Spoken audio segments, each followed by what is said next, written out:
हम आज तो सबको पता है कि आज रिजल्ट है, हाँ, तो हम जरानिया सब कॉन्स्टिट्यूट का वो मेंबर है, तो आज हम लोग का सर जगदीश जरानिया का चेयरमैन वो जीता है, विन हुआ है, इसलिए हम सब तिपरासा लोग सेलिब्रेट कर रहे हैं, क्योंकि हम लोग चाहते हैं कि हम लोग का तिपरासा फिर से आए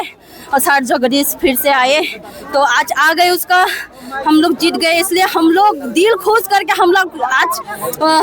झूम रहे, नाच रहे, क्योंकि तिपरासा का आज विन हुआ है हमारा बुआ। आज का फील कैसा है? आज का फील बहुत अलग, मतलब बढ़िया, एकदम झकास, एकदम हम सब खुश है, तो यही बोलना चाहूंगी, आज हम लोग का तिपरासा विन हुआ है, दिल खुश है, अभी हम लोग